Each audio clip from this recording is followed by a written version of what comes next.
बैरी town बहुत जल्द पाकिस्तान के अंदर अपनी तमाम तर सर्विसेज शट डाउन करने लगा है। बैरी टाउन में जितने भी लोगों की इन्वेस्टमेंट्स हैं, प्रॉपर्टीज हैं, उनकी प्राइसेस 80% से ज्यादा गिर चुकी हुई हैं। बैरी टाउन बहुत जल्द पाकिस्तान में डिफॉल्ट हो जाएगा। इस तरह की बहुत सारी नेगेटिव न्यूज पिछले कुछ डेज के अंदर आपने सोशल मीडिया के ऊपर देखी होगी। ऐसा हरगिज कुछ भी नहीं है। इस वीडियो के अंदर मैं आपको राइट नाउ बैरी टाउन की जो करंट सिचुएशन है उसके बारे में गाइड करूंगा।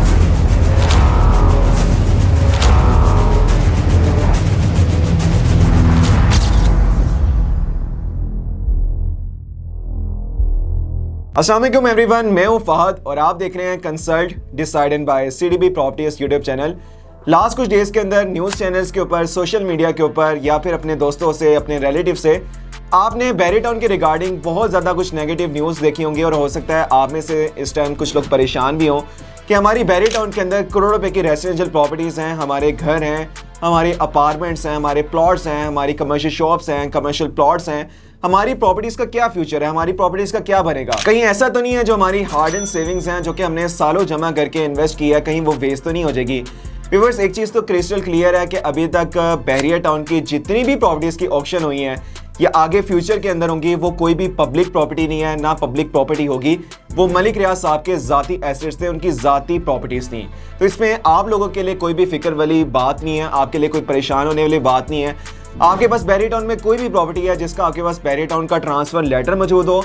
आपके पास पोजेशन लेटर मौजूद हो, आपके पास ओपन फॉर्म मौजूद हो, या फिर अगर आपने बैरी टाउन में किसी प्राइवेट डेवलपर के प्रोजेक्ट में चाहे इंस्टॉलमेंट के ऊपर अपार्टमेंट बाय किया हुआ है या फिर कोई कमर्शियल इन्वेस्टमेंट कमर्शियल शॉप की सूरत में की हुई है, तो उसमें आपके लिए 1% भी कोई फिक्र वाली बात नहीं है, क्योंकि ये जो इस टाइम मसले मसाइल चल रहे हैं वो मलिक रियाज साहब की जाती प्रॉपर्टीज के रिगार्डिंग चल रहे हैं। सेकंड, पाकिस्तान गवर्नमेंट की तरफ से एक ऑफिशियल स्टेटमेंट भी आ चुकी है, एक स्टांस भी आ चुका हुआ है कि जिन लोगों की बैरी टाउन में प्रॉपर्टीज हैं, जो बैरी टाउन के रिहायशी हैं, उनके लिए कोई भी मसले वाली बात नहीं, उनके लिए कोई भी फिक्र वाली बात नहीं है। जो बैरियर टाउन के रिहायशी हैं,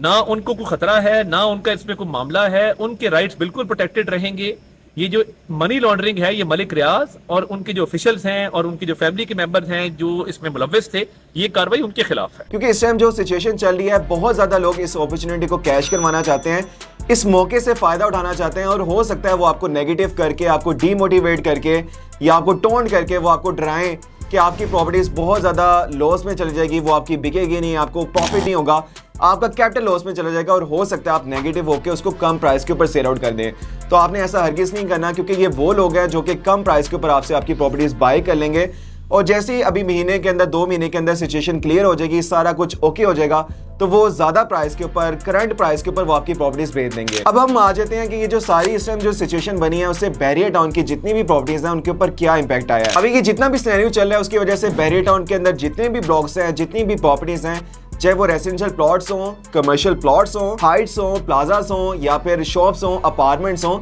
किसी भी प्रॉपर्टी के ऊपर कोई भी इंपैक्ट नहीं आया। मतलब जो पहले प्राइसेस थी सेम वही प्राइसेस चल रही हैं। अगर आपने हमारा लास्ट मंथ का, जुलाई का और जून का वीलॉग देखा हो जिसमें हम मंथली बेसिस के ऊपर आपको प्राइसेस के बारे में अपडेट कर रहे होते हैं, तो जो प्राइसेस आज से 2 महीने पहले थी आज भी सेम वही प्राइसेस हैं। मतलब 5 मरले का प्लॉट जो कि आज से 2 महीने पहले मिनिमम आपको 45 लाख से लेकर 1 करोड़ 40 लाख का मिलता था, आज भी आपको सेम उतनी प्राइस के ऊपर मिल रहा है। इसी तरह 10 मरले का जो प्लॉट आपको आज से 2 महीने पहले, 3 महीने पहले, 4 महीने पहले मिनिमम आपको 80 लाख से लेकर अभी 2 करोड़ 20 लाख का मिला था, आज भी वही प्राइसेस हैं। मतलब 1 लाख रुपए का भी प्राइस का डिफरेंस नहीं आया, कोई भी प्रॉपर्टी की प्राइस नीचे नहीं गई। तो आपने भी नेगेटिव नहीं होना, अपनी प्रॉपर्टी को किसी भी सूरत में कम प्राइस के ऊपर सेल आउट नहीं करना। और यही बैरी टाउन में इन्वेस्टमेंट करने का फायदा है कि अगर प्राइसेस ऊपर नहीं गई तो जो मर्जी नेगेटिव चीज हो जाए, पास के अंदर जिस तरह से टैक्सेस वगैरह लगे हैं या अभी बैरियर टाउन के रिगार्डिंग जो नेगेटिव न्यूज़ वगैरह चल रही है या जो प्रॉपर्टीज ऑक्शन वगैरह हो रही हैं, उससे बैरियर टाउन में जो पब्लिक प्रॉपर्टीज हैं उनकी प्राइसेस के ऊपर जरा बराबर भी फर्क नहीं आया, 1 लाख तक भी प्राइस के ऊपर कोई डिफरेंस नहीं आया। यही बैरियर टाउन की खूबसूरती है कि जब बैरियर टाउन ने एक इंटरनेशनल स्टैंडर्ड का एक लाइफस्टाइल दिया, एक इंफ्रास्ट्रक्चर दिया, लोगों को एक लाइफस्टाइल दिया, एक कमाल की लिविंग दी, उसकी वजह से आज भी इस सारे सिचुएशन के बावजूद बैरियर टाउन की प्राइसेस स्टेबल हैं और जरा बराबर भी कोई फर्क नहीं आया। और हम फ्यूचर के अंदर भी होपफुल हैं कि ये अनकरीब मामला हल हो जाएंगे, रिजॉल्व हो जाएंगे। ज्यादा से ज्यादा क्या होगा, 1 महीने बाद या 2 महीने के बाद ये मामला सेटल डाउन हो जाएंगे और आप न्यूज चैनल्स के ऊपर सुन रहे होंगे कि मलिक रियाज साहब की और गवर्नमेंट की आपस में सेटलमेंट हो चुकी हुई है। तो इस वजह से आपने पैनिक होकर अपनी किसी भी प्रॉपर्टी को लो प्राइस के ऊपर सेल आउट नहीं करना और बिल्कुल भी नेगेटिव नहीं होना। बिल्कुल भी आपने पैनिक नहीं होना और अपनी प्रॉपर्टी को होल्ड करना है। इसी में फ़ायदा है, ज़्यादा से ज़्यादा महीने के अंदर 2 महीने के अंदर ये सारी चीज़ें सेटल डाउन हो जाएंगी और उसके बाद ये सारी सिचुएशन क्रिस्टल क्लियर हो जाएगी। अगर कोई भी आपकी वेरी टाउन में प्रॉपर्टी है जिसकी प्राइसेस के बारे में अगर आप जानना चाहते हैं या फिर कोई अपनी प्रॉपर्टी को सेल आउट करना चाहते हैं या फिर बैरियर टाउन में कोई भी किसी तरह की इन्वेस्टमेंट करना चाहते हैं या फिर आपको अगर कोई कंसल्टेंसी चाहिए तो आप CDP प्रॉपर्टीज की टीम से कांटेक्ट कर सकते हैं और best of the best consultancy ले सकते हैं। मेरा नंबर आपको स्क्रीन के ऊपर अपीयर हो रहा होगा 0333 111 4300।